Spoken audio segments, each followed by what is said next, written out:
시진핑 주석은 2013년 후진타오의 뒤를 이어 중국 최고의 지도자가 되었습니다.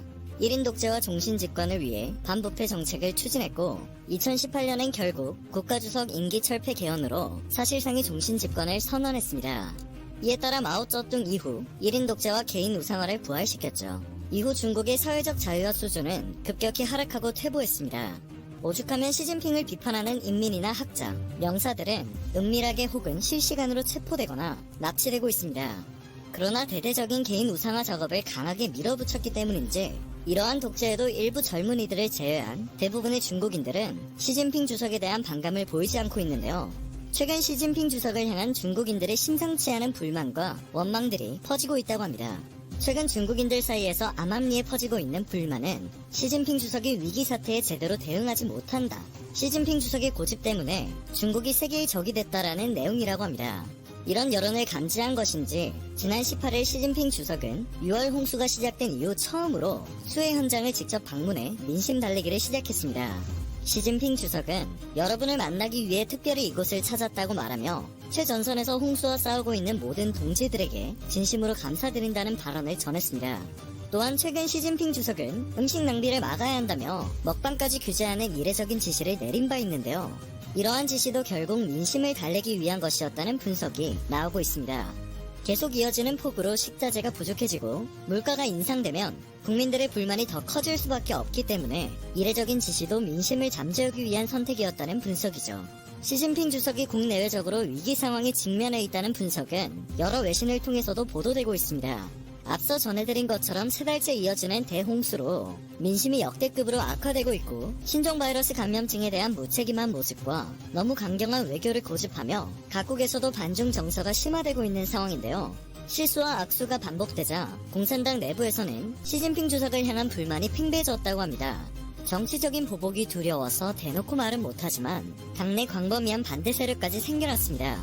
특히 덩샤오핑 전 주석의 개혁 개방 시대를 겪은 고위층 인사들이 반대 세력의 주축인 것으로 전해집니다. 당을 떠나거나 개혁을 원하는 사람도 늘어나고 있다고 하는데요. 분위기를 읽은 시진핑 주석은 내부 통제를 강화하고 있는 상황입니다. 최근 중국 공산당 중앙기율검사위원회는 공안계통 고위직 인사 20명을 대상으로 비위 조사에 착수했습니다. 이와 같은 조치는 사상 처음 있는 일인데요. 이 조사로 인해 시진핑 주석을 비판한 유명 인사들은 줄줄이 징계를 받고 있습니다. 가차없이 반대 세력을 견제하는 독재자의 모습입니다. 시진핑 주석은 내년 공산당 창당 100년, 2049년 중화인민공화국 100년, 이 두 가지 100년을 강조해오며 세계 최강의 국가가 되겠다는 목표를 줄곧 밝혀왔습니다.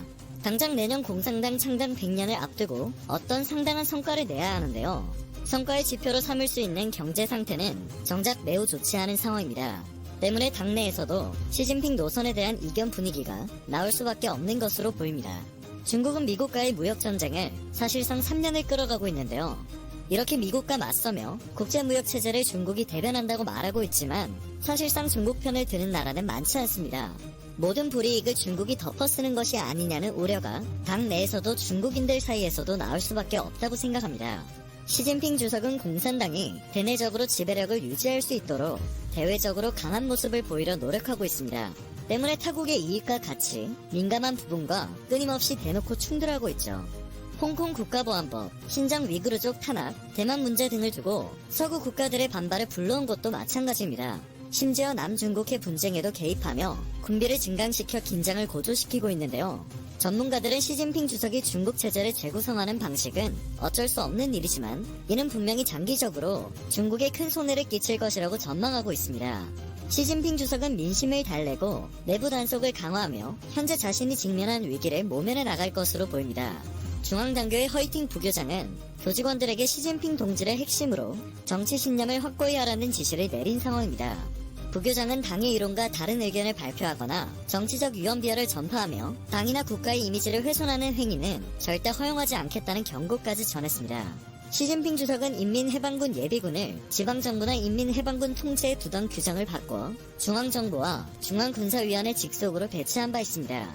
인터넷 검열을 통해 신종 바이러스 감염증 사태에 대응을 비판하는 여론을 침묵시켜가며 정권의 안보를 최우선으로 했죠. 때문에 이례적으로 퍼지고 있는 시진핑 주석에 대한 불만과 원망의 여론도 금세 잠재워지지 않을까 생각됩니다. 시진핑 주석의 독주를 막을 세력은 결국 나타나지 않을까요? 세계 1위 인구수와 세계 4위 면적의 중국을 소나기에 넣으려고 하는 그의 절대 권력이 새삼 무섭게 느껴지기도 하네요.